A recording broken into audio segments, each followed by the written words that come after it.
Bienvenue sur Africa 24 dans cette nouvelle édition du Non-Stop Info. Voici les titres de l'actualité. Ouverture des concertations nationales à Djibouti. Une série de consultations entamées le 30 janvier et menée par le président de la République en présence des forces vives du pays pour faire le point sur l'évolution du paysage politique national. Le nouvel aéroport international de Sphinx à Gizeh, en Égypte, a lancé son premier vol le 26 janvier. Ce projet de 17 millions de dollars a pour but de désengorger l'aéroport du Caire et d'améliorer l'accès aux sites touristiques. Et le phénomène de l'exode rural des jeunes prend de l'ampleur au Tchad. Grâce à des initiatives locales, les autorités du village de Doli, dans la province de Guéré, sont parvenues à dissuader les jeunes de quitter les zones rurales. Le point sur leur stratégie dans cette édition. Mais tout d'abord, une nouvelle audience sur le procès de l'ancien président ivoirien Laurent Gbagbo et son ancien ministre de la Jeunesse Charles Blé Goudé a débuté ce vendredi 1er février. La Cour pénale internationale qui les avait acquittés le 15 janvier 2019 de crimes contre l'humanité dans le cadre des violences post-électorales de 2010-2011 en Côte d'Ivoire doit statuer sur la demande du procureur de maintenir en détention les deux ex-accusés pour assurer leur présence en cas d'un éventuel procès en appel. Rappelons que les juges de la CPI avaient ordonné le 15 janvier 2019, en même temps que leur acquittement, leur libération immédiate. Le retour de l'émission spéciale consacrée au procès est prévu pour 11h30 GMT sur Africa 24. Le président djiboutien Ismaël Omar Guelleh a entamé une série de consultations avec les ténors de la classe politique depuis le 30 janvier, date symbolique pour le Rassemblement populaire pour le progrès qui fête ses 40 ans et pour les accords de paix d'Abaa signés il y a 25 ans. Ces concertations sont l'occasion de faire le point sur le paysage politique de ce pays qui a obtenu son indépendance en 1977. Marcel Farba-Mahon. Une série de consultations avec les leaders de la majorité et de l'opposition de la scène politique djiboutienne, c'est ce qu'a entrepris et entamé le président Ismaël Omar Guelleh depuis mercredi 30 janvier 2019. L'évolution du paysage politique national et régional a été au centre de ces discussions en marge de la célébration du 40e anniversaire du RPP, Rassemblement populaire pour le progrès, ainsi que du 25e anniversaire des accords de paix d'Abaa. J'ai voulu discuter un peu avec vous aujourd'hui pour mettre un certain nombre de choses qui requièrent notre adhésion pour l'unité nationale, quelles que soient les différences d'opinion. Mais pour ce qui nous concerne, ce qui nous intéresse d'abord, c'est notre pays. Cette rencontre avec les ténors respectifs des partis politiques a pour principal objectif de maintenir la cohésion sociale et le renforcement du développement socio-économique à Djibouti. C'est un processus auquel adhère l'ensemble de la communauté nationale et que nous espérons qu'il y aura vraiment une entente, en bonne intelligence d'ailleurs, pour la continuité justement des efforts consentis par les chefs de l'État dans l'émergence de notre pays. Le processus de concertation et d'échange avec les forces vives de la nation intervient près d'un an après les élections législatives largement remportées par la majorité présidentielle et boycottées par une large partie de l'opposition. Le gouvernement togolais annonce des réformes au sein de l'Assemblée nationale, une décision qui fait suite aux élections législatives du 20 décembre 2018, boycottée par l'opposition, ce qui est loin de rassurer la coalition des 14 partis de l'opposition qui réclament toujours l'alternance à la tête du pays. Reportage de notre correspondante Emefa Kofi. Un mois après les élections législatives au Togo, la coalition des 14 partis politiques de l'opposition maintient sa lutte pour une alternance au sommet de l'État. Alors que des voix s'élèvent pour critiquer la stratégie de l'opposition qui jusque-là peine à aboutir, les membres de cette coalition restent tout de même confiants. Notre première arme, c'est la mobilisation. Et c'est ce que la Constitution nous dit. Et la Constitution nous dit également, en son article 50, lorsque des gens viennent à prendre le pouvoir par la force, désobéir est notre devoir sacré. Obtenir l'alternance politique en 2020, c'est désormais le challenge de la C14, appelé à apprendre de ses erreurs. Il se pose véritablement un problème donc de remobilisation de la troupe.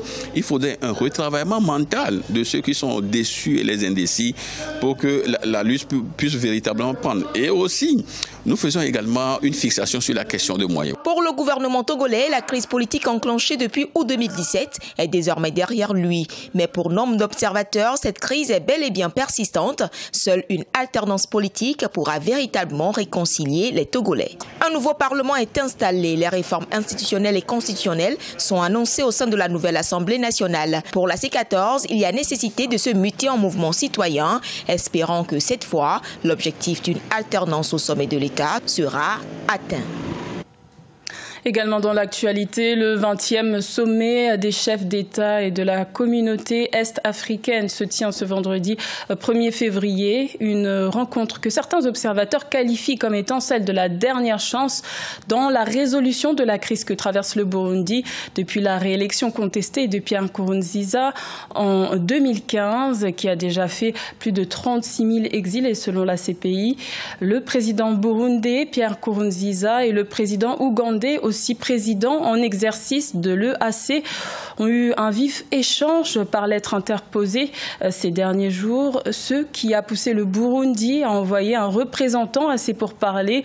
Le facilitateur Benjamin Mkapa, ancien président tanzanien, a quant à lui décidé de mettre fin à sa mission après 3 ans de tentatives infructueuses. L'Union africaine menace de reprendre la main sur ce dossier. L'Égypte poursuit sa stratégie du développement du tourisme. Pour ce faire, les autorités ont inauguré le 26 janvier le lancement du premier vol depuis l'aéroport international de Sphinx à Gizeh, une mesure qui entre dans les objectifs stratégiques de la vision Égypte 2030. Solange Dubois. Ouverture de l'aéroport international Sphinx en Égypte ce samedi 26 janvier. Situé sur la route d'Alexandrie, il permettra de soulager la pression sur celui du Caire, situé à environ 70 km plus à l'est. Construit à proximité des pyramides de Gizeh et du nouveau grand musée égyptien, il devrait exploiter 30 vols d'ici le début de ce mois de février 2019, au cours d'une période d'essai. Ça fait 2 ans que je ne suis pas venu à Sharm el-Sheikh, tout ça à cause du trajet aller-retour de l'aéroport de la ville du Caire à Zayed, où je vis. Nous voulions aller au Caire, mais il n'y avait pas de vol pendant la journée. Alors nous avons pris ce vol pour atterrir ici et maintenant. Nous allons prendre un taxi pour nous rendre au Caire. Cet aéroport est une bonne option.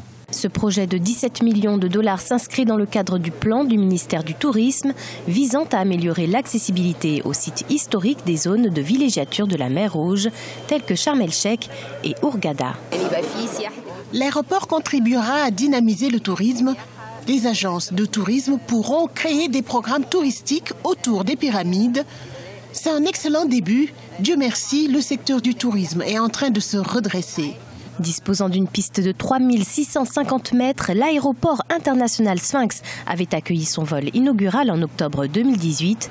Il ouvrira complètement en 2020. Le pays prévoit également la construction d'un nouvel aéroport au sud-est de celui du Caire pour desservir la nouvelle capitale administrative à Katamia.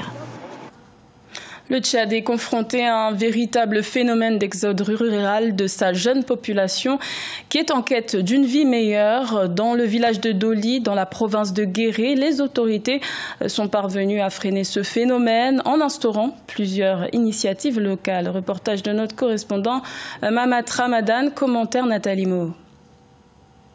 Cette année, après les récoltes, Abaka Djarma, ce jeune habitant du village de Doli, une localité située dans la province du Guéra, n'ira pas en ville pour chercher du travail. Grâce au périmètre de culture maraîchère aménagé par le programme d'amélioration de la résilience des systèmes agricoles, le jeune cultive des légumes frais qu'il exporte en ville pour subvenir aux besoins de sa famille. Grâce à la culture de contre-saison, nous arrivons à subvenir aux besoins de nos familles. La vente des légumes dans les marchés environnants nous rapporte environ 3 000 francs CFA par jour. Les marchands de légumes aussi viennent de la ville pour se ravitailler ici. Avec le maraîchage, nous gagnons 10 fois plus que ce que nous rapporte le travail en ville.